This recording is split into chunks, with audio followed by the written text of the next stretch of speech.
سفر ظلم میں رہ کے یہ آتی تھی صدا، بابا آہستہ چلو گھٹتا ہے دم۔ اعوذ باللہ من الشیطان الرجیم، بسم اللہ الرحمن الرحیم، والحمد للہ رب العالمین، والصلاة والسلام علی اشرف الانبیاء والمرسلین، وسیدنا و مولانا ابو القاسم محمد، اللہم صلی علی محمد وعلی محمد وعجل فرج۔ السلام علیکم ورحمۃ اللہ وبرکاتہ۔ عزیز ناظرین، سفر ظلم ایپیسوڈ نمبر 2 میں آپ کا استقبال کرتے ہیں۔ عزاخانوں میں جانا، مجلسوں میں جانا، محفلوں میں جانا اور ہر جگہ غم مصائب سن کر گریہ کرنا، دعائیں شہزادی کونین ہیں۔ بی بی بیان کرتی ہے کہ دنیا میں جو امت پیدا کی ہے رسول خدا نے، جو ہماری امت ہے، جسے گریہ کرنے کے لیے پیدا کیا گیا، رونے کے لیے بنایا گیا ہے، ان کے لیے، ان پر گریہ کرنے کے لیے کہ جنہیں بے ظلم و خطا کربلا کے میدان میں شہید کر دیا گیا، جن کی کوئی خطا نہیں تھی، جن کی کوئی بات نہیں مانی گئی، جن کی باتوں کو نظر انداز کر دیا گیا، صرف اور صرف لالچ حکومت میں، دولت کے نشے میں، دولت کی محبت میں۔ کل ہم نے آپ کے خدمات میں وہ تمام ظلم بیان کر دیے جو کربلا میں وارد ہوئے۔ 11 محرم سے کربلا میں ایک نئی داستان لکھی گئی جو تاریخ میں صرف اور صرف کربلا ہی میں ہوئی۔ ان داستان میں ایک ایسا سفر شروع ہوا کہ جسے سفر ظلم کہا گیا۔ صرف سفر ظلم نہیں بلکہ انتہائی ظلم کہا گیا، اور ان ظلم کرنے والے ظالموں نے جن پر ظلم ڈھایا وہ ایک معصوم کرداروں والی عورتیں تھیں، خواتین تھیں۔ اس میں کچھ امام حسین علیہ السلام کی بہنیں تھیں، کچھ امام حسین علیہ السلام کی پوری زندگی کی خدمت کرنے والی کنیزیں تھیں، کچھ امام حسین علیہ السلام کی جوزہ تھیں، تو کچھ امام حسین علیہ السلام کی بیٹیاں تھیں۔ کچھ خواتین جو کربلا میں تھی وہ صحابی امام حسین علیہ السلام میں سے تھی۔ ان کے کردار پر ہم نظر ڈالیں تو کیا کردار تھا کہ جنہوں نے ایسے بچوں کو پیدا کیا کہ جنہوں نے امام حسین علیہ السلام کی نصرت پر لبیک کہا۔ جب مولا نے حل من ناصر ینصرنا کہا تو ہر ایک نے لبیک لبیک لبیک کہا۔ اگر ہم ان کے کرداروں کو پسند کریں اور ان کے کرداروں کو پہچانیں اور ان کے کرداروں کو جانیں گے تو انشاءاللہ ہم بھی نصرت امام وقت، امام زمانہ اجل اللہ تعالی فرض و شریف کے لیے اپنی اولادوں کو نصرت امام کے لیے تیار کر پائیں گے۔ تو عزیزان گرامی، ظلم تو آپ کے سامنے بیان کیا جائے گا کہ ان خواتینوں پر کیا ظلم کیا گیا، لیکن ساتھ ہی ساتھ ان کا وہ کردار بھی آپ کے سامنے پیش کیا جائے گا کہ جس کردار کی بدولت ایسے بچوں کو دنیا میں لے کر آئی کہ جس نے مولا کے لیے لبیک کہہ دی۔ میں نے کل آپ سے بیان کیا تھا کہ کچھ ایسے خواتین کا تذکرہ کروں گی کہ جو کربلا میں موجود بھی تھی، اور کچھ ایسے خواتین کا تذکرہ کروں گی جو کربلا میں موجود نہیں تھی لیکن پھر بھی ان کے نقش پا جو ہے وہ کربلا کی سرزمین پر ملتے ہیں، ان کا وجود کربلا میں ملتا ہے۔ جس میں سب سے پہلی خواتین جس کا تذکرہ کربلا کے لیے بہت مشہور و معروف نظر آیا اور ان کا کردار کربلا میں سب سے بلند نظر آیا، جبکہ وہ کربلا میں نہیں تھی، لیکن جس نے ایسے کرداروں والی خواتینوں کو دنیا میں تربیت کی کہ جو کربلا میں ایک بہترین نمونہ بن کر کھڑی ہو گئی۔ تاریخ بتاتی ہے کہ کچھ مرد یا کچھ عورتیں جو دین کی حفاظت کے لیے کام آتی ہے اور دین کی حفاظت کرتی ہوئی اپنی قبر میں چلی جاتی ہے، اور کچھ وہ ہیں کہ جو آج بھی مذہب اسلام، مذہب دین، مذہب کردار تک پہنچانے کا کام کرتی چلی جا رہی ہے۔ تو آئیے ہم ان کا تذکرہ کرتے ہیں جو کربلا میں نہیں تھی، لیکن پھر بھی ان کو کربلا میں ہر لمحے لمحے پایا گیا۔ تاریخ کا ایک مشہور اور معروف نام جو ہے جناب ام سلمہ، جو کہ رسول خدا ختم مرتبہ صلی اللہ علیہ وسلم کی جوزہ قرار پائی اور امام حسین علیہ السلام کی نانی بنی۔ امام حسین علیہ السلام سے بہت زیادہ محبت کرنے والی، بہت زیادہ جڑی ہوئی ہے بی بی۔ بیان کیا جاتا ہے کہ حضرت رسول خدا صلی اللہ علیہ وسلم نے پیشین گوئی کی تھی اور جناب ام سلمہ سلام اللہ علیہا کو بتایا تھا کہ یہ میرا حسین جو تمہاری گود میں پلتا ہے، یہ میرا حسین جو تم سے تربیت پاتا ہے، یہ میرا حسین کرب و بلا میں شہید ہو جائے گا۔ اور جب امام حسین علیہ السلام نے مدینہ چھوڑنے کا فیصلہ کیا اور جب ارادہ کر چکے کہ میں مدینہ چھوڑ کر جاؤں گا، تو شہزادی ام سلمہ نے جناب امام حسین علیہ السلام سے پوچھا، اے میرے لال، کس جانب جانے کا ارادہ ہے؟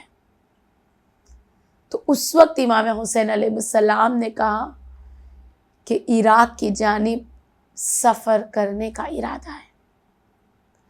تو تاریخ بتاتی ہے کہ جناب ام سلمہ نے اس وقت کہا کہ اے میرے لال، تمہارے نانا نے مجھے بتایا تھا کہ تم عراق کے سفر پر جاؤ گے، اور عراق کا نام سن کر شہزادی ام سلمہ سب سے زیادہ غمگین ہو جاتی تھی اور صرف اس بات پر گریا کرتی تھی، اس بات پر روتی رہتی تھی اور اس بات پر ان کا جگر پھٹتا چلا جاتا تھا کہ جو نواسے رسول ہیں، ظالم ان پر ایسا ظلم کریں گے، ایسا ظلم کریں گے کہ یہ ظلم کی داستان روز قیامت تک سنائی جائے گی۔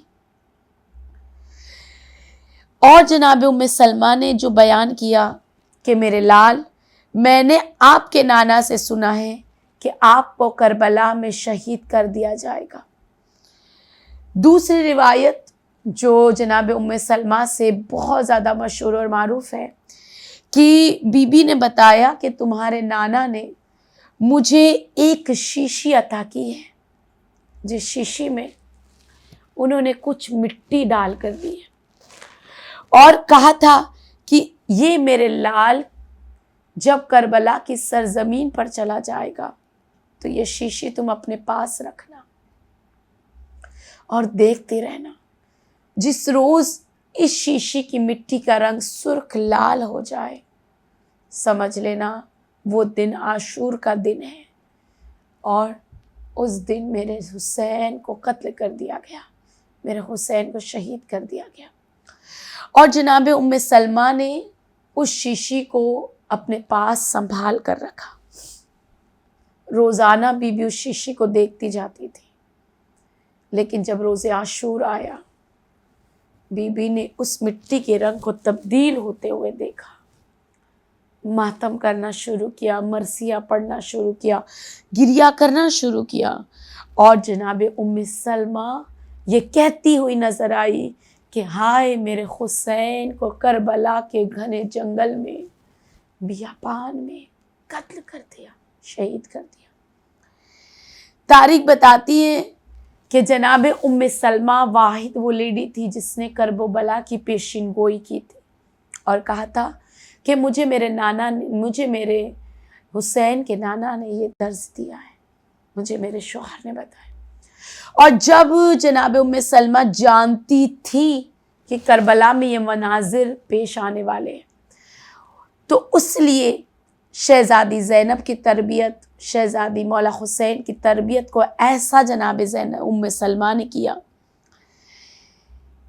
کہ تاریخ بتاتی ہے کہ جناب ام سلمہ ذہن میں اپنے بات بٹھا گئی کہ کربلا میں یہ منظر پیش آنے والا ہے، لہذا جناب ام سلمہ جناب زینب اور جناب ام کلثوم کو اس وقت کے لیے آمادہ کر دیا کرتی تھی، اس وقت کے لیے تیار کر دیا کرتی تھی، اور ہر اس وقت جناب ام سلمہ، جناب ام کلثوم اور جناب ام زینب کے ساتھ بیبیوں کے ہمراہ ہر وہ بات بتایا کرتی تھی جو حضرت رسول نے انہیں بتائی تھی۔ تاریخ بتاتی ہے کہ روزانہ ان باتوں کو سن سن کر اپنی نانی سے جناب زینب اور جناب کلثوم کے اندر وہ جذبہ پیدا ہو گیا، وہ جذبہ پیدا کرتی چلی گئی تاکہ جو کرب و بلا میں اہم کردار بن کر جناب زینب اور جناب کلثوم نظر آئی۔ نقش پا شہزادی ام سلمہ تھی۔ جب کردار جناب ام سلمہ کربلا میں موجود نہیں تھی لیکن ان کا کردار ایسا نظر آ رہا تھا جو جناب زینب کے چہروں سے، جناب زینب کے لہجے سے، جناب زینب کی گفتگو سے نظر آتا تھا۔ جو جناب ام سلمہ کربلا میں موجود تو نہ تھی لیکن جناب کلثوم کی ذہن سے، جناب کلثوم کی زبان سے کردار ام سلمہ نظر آتا تھا، اور سارے زمانے کی عورتوں کو یہ پیغام اور درس سبق دے رہا تھا کہ یاد رکھو کہ ہر عورت گھر بیٹھے بھی دین کی خدمت کر سکتی ہے، دین کی مدد کر سکتی ہے۔ یہ بتا رہی تھی، ہر ماؤں کے ذہنوں کو ٹٹول رہی تھی، ہر ماؤں کی گود میں اولادوں کو تیار کرتی جا رہی تھی اور بتاتی جا رہی تھی کہ ایسے مددگار بن جاؤ کہ تم اپنے وقت کے امام کا ساتھ دے سکو۔ تو عزیزان گرامی، جناب ام سلمہ کا یہ کردار تھا جو کربلا کی سرزمین پر شہزادی زینب اور شہزادی ام کلثوم کے ذریعے نظر آیا۔ جب ظالموں نے جناب زینب اور جناب ام کلثوم کے بازو میں رسن ڈالنی شروع کی اور جب یہ کہا کہ تمہیں رسن بستہ کرنا ہے، تمہیں رسن پہنانی ہے، جناب زینب نے آواز دے کر کہا کہ اے عمر سعد، اگر تو یہ چاہتا ہے کہ تو ہمیں قیدی کر لے، قیدی بنا لے، تو کہا کہ اے عمر سعد، سب سے پہلے اس رسن کو ہمارے ہاتھوں میں دے دے۔ عمر سعد کہتا ہے کہ کون سی عورت اپنے آپ کو اپنے ہاتھوں سے قیدی بناتی ہے؟ جناب زینب نے آواز دے کر کہا کہ اے عمر سعد، ہم اہل بیت کے گھرانے سے، کوئی نامحرم مرد ہمیں چھو نہیں سکتا، لہٰذا یہ رسن مجھے دے دے۔ جب رسن جناب زینب کو عطا کی گئی، بی بی نے ایک ایک بیویوں کے ہاتھوں میں رسن باندھنی شروع کی۔ عمر سعد کہتا ہے کہ نہیں زینب، ایسے نہیں۔ تو جناب زینب نے پوچھا، بیویوں کے گودوں میں چھوٹے چھوٹے بچے ہیں جو بلق بلق کر روتے ہیں، اگر تو چاہے تو ان معصوم سی عورتوں کو چھوڑ دے۔ عمر سعد نے کہا کہ نہیں، دربار یزید تک انہیں لے جانا ہے اور فیصلہ دربار یزید میں ہوگا۔ لہذا جناب زینب سلام اللہ کے ہاتھوں میں جب رسن دیکھی تو عمر سعد آگے بڑھتا ہوا آیا، ایک بی بی کے ہاتھوں کو پس پشت لیا اور پس پشت ہاتھوں میں رسن باندھی۔ بیبیوں کے ہاتھ پس پشت بندھے ہوئے تھے، کسی کے ہاتھ پس گردن بندھے ہوئے تھے۔ مائیں اپنے بچوں سے ایسی چپٹی ہوئی تھی، بیان نہیں کیا جا سکتا کہ جب یہ سواریاں چلتی تھیں تو ماؤں کی گودیوں سے بچے گرتے چلے جاتے تھے اور گھوڑوں کے ٹاپوں کے نیچے آ کر مر جایا کرتے تھے۔ یہ سفر ظلم تھا، یہ انتہا تھی کہ جو بعد امام حسین ڈھائی گئی۔ لیکن قربانیاں جناب زینب اور جناب کلثوم نے جو دی ہے وہ صبر کے حامل بن کر جو جناب ام سلمہ سے سیکھا تھا، جو اپنے والدہ گرامی شہزادی فاطمہ زہرا سے سیکھا تھا۔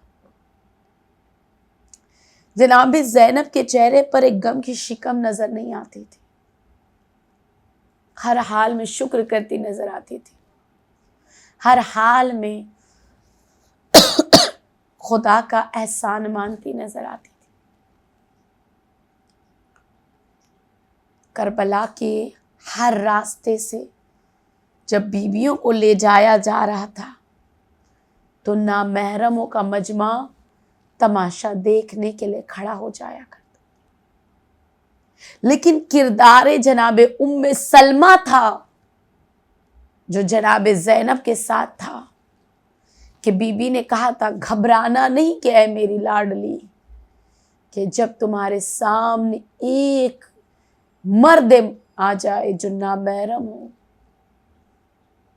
اس کے سامنے دہاڑتی ہوئی زبان سے کلام کرنا۔ یہ کردار جناب زینب میں نظر آیا۔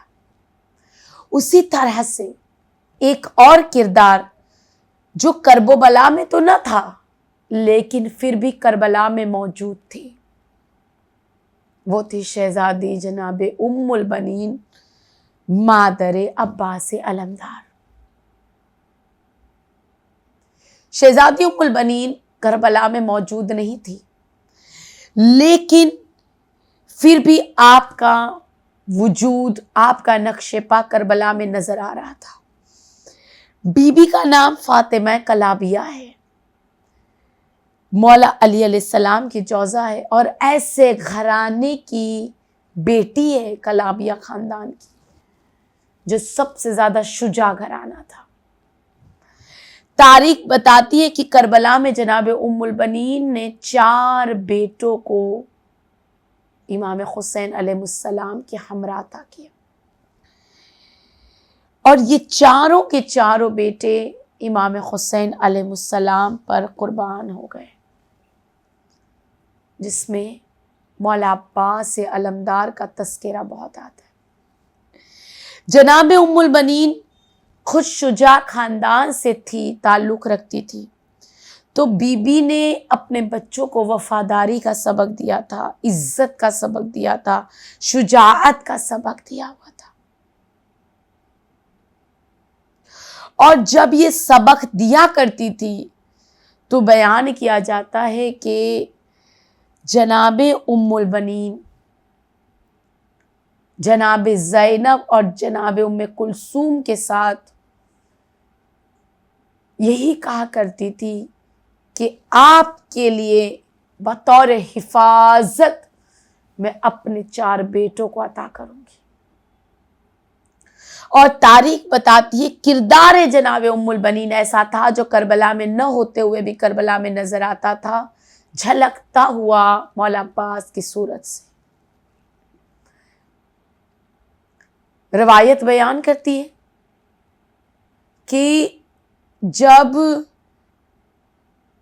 داستان ہو چکی کربلا میں، شہادت واقع ہو چکی کربلا میں، اور جناب بشیر نے کربلا کی داستان کو مسجد نبوی میں بیان کرنا شروع کیا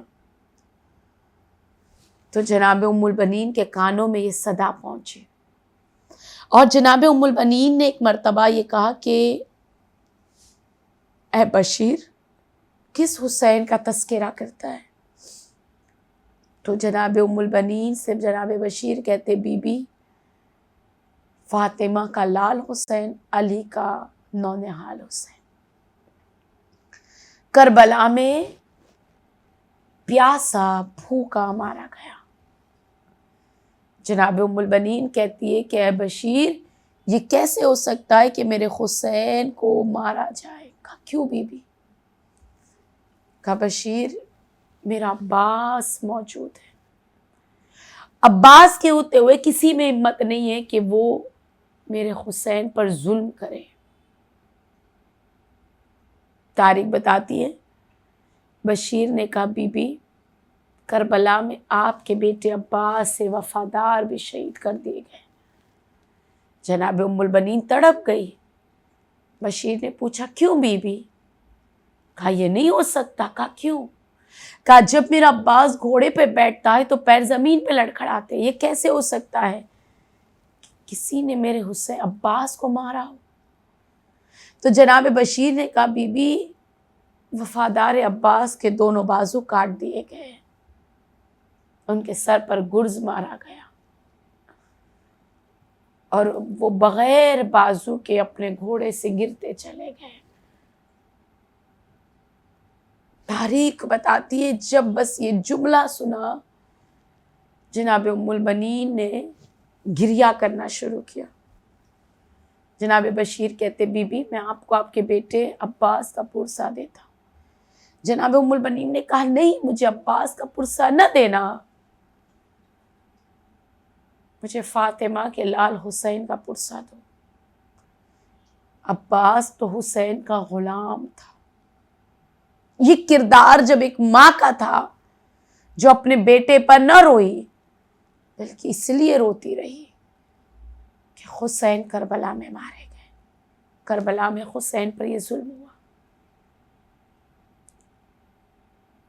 دو بیویاں جن کا تذکرہ میں نے آپ کے سامنے کیا، یہ دونوں بیویاں کربلا میں نہ ہوتے ہوئے بھی اپنا وجود کربلا میں دے رہی تھی، دھاڑس دے رہی تھی، ہمت دے رہی تھی، شجاعت دے رہی تھی، اور جن پر ظلم ہو رہا تھا سفر ظلم میں ان بیویوں کے لیے ہمت بنتی چلی جا رہی تھی۔ عزیزان گرامی، اگر ان کربلا کی داستان میں اگر ایک کردار ہم شہزادی ام البنین والا اپنا لیں یا ایک کردار ہم شہزادی ام سلمہ والا لے لیں اور اپنے آپ کو تیار کرے ایسی ماں بننے کے لیے کہ جس کا بیٹا عباس جیسا بن جائے، تو وہ امام زمانہ کے ناصروں میں شامل ہو جائے گا۔ کل ہم جانیں گے سفر ظلم میں وہ کون سی بیویاں تھیں کہ جن پر کربلا میں نہ ہوتے ہوئے بھی کربلا میں جن کا وجود پایا گیا اور ان پر وہ ظلم کیا گیا کہ جس کی داستان آج تک گونجتی چلی جا رہی ہے، تاکہ ہم ان تماموں کا پرسہ شہزادی کی خدمت میں پیش کرتے چلے جائیں۔ عزیزان گرامی، کل ایک نئی خاتون کا تذکرہ لے کر، نئی خواتین کا تذکرہ لے کر، وارد کربلا کے بعد ہوتے ہوئے ظلم کا تذکرہ لے کر ایک نئے ایپیسوڈ سفر ظلم میں آپ کی خدمت میں پھر آؤں گی۔ تب تک کے لیے آپ علی ٹی وی کو دیکھتے رہیے گا، پسند کرتے رہیے گا، اور سفر ظلم سن کر دو اشک اگر آنکھوں میں آ جائے تو امام حسین کی ماں کی خدمت میں ان آنسوؤں کو پیش کر دیجیے گا، اور ہمیں اپنی دعاؤں میں ضرور یاد رکھیے گا۔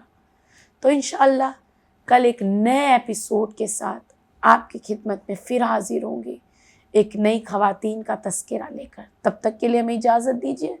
والسلام علیکم ورحمۃ اللہ وبرکاتہ۔